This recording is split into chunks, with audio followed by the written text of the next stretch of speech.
Hosi Phylia N'wamitwa II will be laid to rest on Sunday in a Category 2 official provincial funeral following the declaration there by President Cyril Ramaphosa. President Cyril Ramaphosa himself will also deliver the main eulogy address coming back from the Armed Forces Day Commemoration Day. This is, of course, in Thohoyandou. We expect that a high number of delegates as well as community members from far and wide will attend indeed the funeral of Hosi N'wamitwa II. Let's bring in a representative from the Vatsonga Royal Council, that is from the Valoyi Royal Council, that is Professor David Musoma, to speak to us about that arrangement for tomorrow. Thank you very much for your time, sir. We really appreciate your time on the SABC News channel. Talk to us about tomorrow's program on the official Category 2 funeral of Hosi N'wamitwa. Thank you. As we have already said, this is an important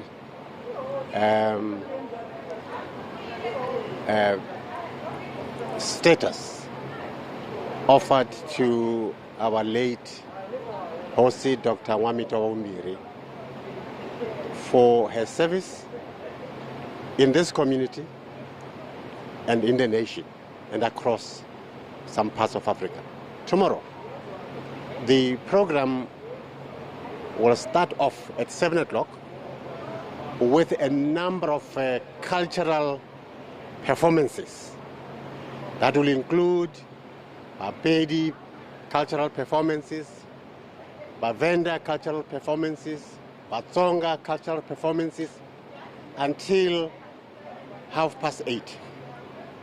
8:30 we should be seated, ready to start an official Category 2 provincial funeral. Those proceedings will start, and then there will be the first part, which will be, of course, accorded to the family. Then the state will take over at that point. And once that has happened, of course, they'll give it back to the family, and then the proceedings will continue. And of course, we had on Friday during the memorial service for the late Queen, speaker after speaker, really talking about the role that she played towards bringing services, development into the community, as we've seen some of the sites like the Valoyi Cultural Village, some of the tourism sites as well in the area. Talk to us about that, her role in bringing services to the community, as well as ensuring that there is development and further continued development, of course. As we have already indicated yesterday, that her motto was royalty is service, defining, as it were, what royalty is all about. It's not about being served, but it's about services. With that in mind, she has introduced, of course, the building of the cultural village, which is where the funeral will take place tomorrow. Adjacent to it is the Kalanga Lodge, which is also a piece that indicates development. Furthermore, there are programs, for example, Fit for Life and Fit for Purpose youth program. And this was funded by Ford Foundation. And she had also other programs that were following that in order to ensure that progress, as it were, takes place within this community.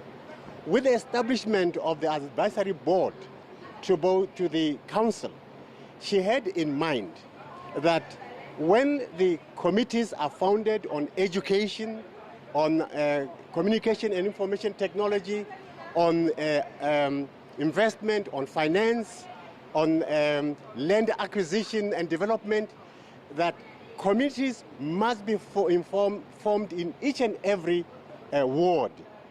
But these committees must be chaired by the locals, with the members of advisory board who are bringing the skill, knowledge, and experience, coaching the communities. And this, I think, was very, very important, because she aligned herself with understanding that only people with knowledge, experience, and understanding can help in the development of this particular nation. Further, she decided to establish what they call computer center, in which young men and young people would have to be socialized with regard to how to develop coding and robotics early in the stages of the development. And this, I think, was a great, great innovation in her life. Thank you very much. That is Professor David Musoma there, talking on behalf of the Valoyi Royal Council, talking about the funeral program there tomorrow of the late Hosi N'wamitwa. That, of course, it will be divided into two parts. First part will then be the family, and then followed, of course, by the state. Well, it was not an easy journey for Hosi N'wamitwa towards her role as a senior traditional leader in the Valoyi Tribal Authority. She ascended to the throne in 2008 following a lengthy court battle where it was argued that the fact that she was a woman meant that she could not ascend towards becoming the leader. However, she argued rather unjust customs as well as the unconstitutionality of such a position. Eventually, the Constitutional Court in 2008 then ruled in her favor, seeing her become the first senior traditional leader within the Vatsonga tribe. This is, of course, in the Mopani district in Limpopo. She'll be officially laid to rest on Sunday.